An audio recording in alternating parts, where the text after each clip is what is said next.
रेनू, दामाद जी के साथ मामा के बेटे की शादी में आ रही हो ना? उन्होंने 2 बार फोन करके बुलाया है, इसलिए 4 दिन पहले ही आ जाना। मैं और तुम्हारे पापा भी हफ्ते भर पहले पहुंच जाएंगे। तुम्हारे भैया भाभी तो शादी वाले दिन ही आ पाएंगे। जया जी ने अपनी बेटी रेनू से फोन पर कहा। देखती हूँ मम्मी, शायद सतीश जी को छुट्टी नहीं मिलेगी, रेनू ने कहा। अरे, मायके की रिश्तेदारी भी निभानी जरूरी होती है। शादी हो गई तो इसका मतलब ये तो नहीं कि पुराने रिश्ते तोड़ दो। मामा ने तुझे कितना प्यार दुलार दिया है, भूल गई क्या? उनके घर जाने पर तेरी हर एक फरमाइश पूरी करते थे। दामाद जी नहीं आ पा रहे तो तू बेटे को लेकर अकेले आ जा, जया जी ने कहा। जया जी की बहू दीपाली ने सास ननद की बातें सुन ली। अपनी सास की दोहरी नीति से दीपाली का मन दुखी हो गया। उसे साल भर पहले की घटना याद आ गई, जब उसकी मौसी की बेटी की शादी थी। दीपाली को शादी की तैयारियां करता देख जया जी ने उससे कहा, इतनी ठंड में 24 घंटे का सफर करके शादी में जाने की कोई जरूरत नहीं है। 2 दिन तो आने जाने में चले जाएंगे, 2-3 दिन वहां रुकोगी भी। मेरा भी घुटने का दर्द बढ़ गया है, मुझसे अकेले अब काम नहीं हो पाएगा। आने जाने का खर्चा अलग लग जाएगा। मायके की रिश्तेदारी अब तुम रहने ही दो बहू। दीपाली की शादी को 7 साल हो चुके थे। वो 5 वर्षीय बेटी खुशी की माँ है। जब भी दीपाली के मायके की तरफ से कोई आयोजन रहता तो जया जी कोई ना कोई बहाना कर उसे जाने से रोक लेती। दीपाली का पति अभय सब समझता था, पर घर में शांति बनी रहे इसलिए इन बातों को अनदेखा कर देता था। अपनी पत्नी के पक्ष में नहीं बोल पाता था। बहू, शाम की दिया बाती अब तक नहीं की। सास की आवाज सुनते ही दीपाली वर्तमान में लौट आई। उसका मन कर रहा था कि वह सासुमा को उसके साथ किए भेदभाव याद दिलाए। मन भगवान की आरती में ना लगकर उसी बात पर अटक गया था, पर घर में शांति बनाए रखने चुप रह गई। कुछ दिनों बाद दीपाली के पापा का फोन आता है। दीपाली बेटा, एक अशुभ समाचार है। नागपुर वाले दिनेश भैया नहीं रहे। मैं और तुम्हारी मम्मी अभी वहां के लिए निकल रहे हैं, पापा ने बताया। दीपाली ने जया जी को इसकी जानकारी दी।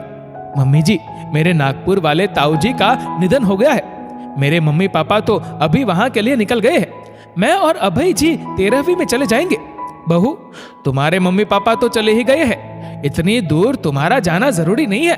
अपनी ताई जी से फोन पर बात कर लेना। जया जी ने फिर वही जवाब दिया। पर मम्मी जी, मेरे ताऊ जी मुझसे बहुत स्नेह रखते थे, मेरे पिता समान थे। मेरी शादी में भी उन्होंने बहुत सहयोग किया था।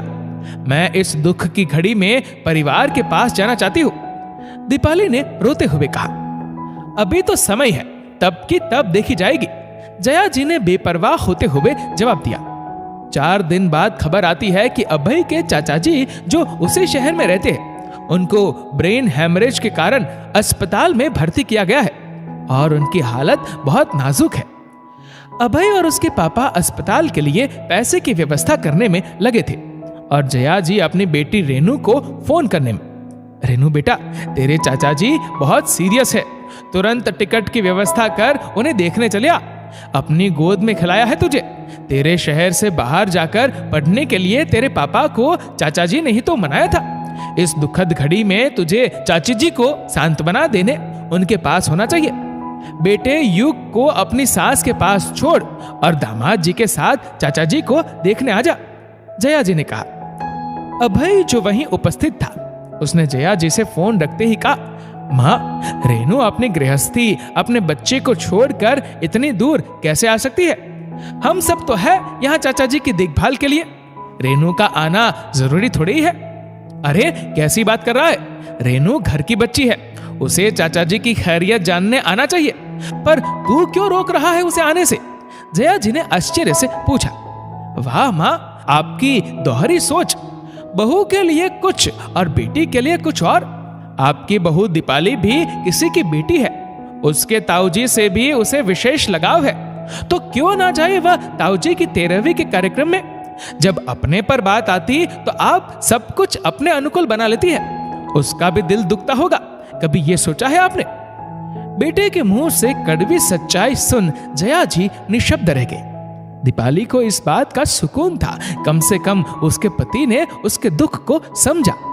दूसरे दिन बेटी रेनू चाचा जी की तबीयत देखने आ गई और कुछ दिन में चाचा जी की तबीयत में सुधार दिखते ही दीपाली और अभय ताऊ जी की 13वीं के कार्यक्रम में जाते हैं।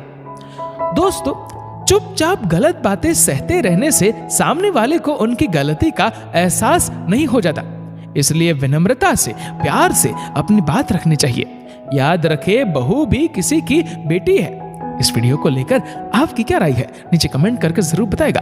और अगर आपको वीडियो अच्छा लगा हो तो इस वीडियो को लाइक करिएगा, शेयर करिएगा ज्यादा से ज्यादा लोगों तक, और ऐसे ही और भी इंस्पिरेशनल वीडियोस के लिए सब्सक्राइब करें हमारे यूट्यूब चैनल को और फेसबुक पर फॉलो करें हमारे पेज को। धन्यवाद।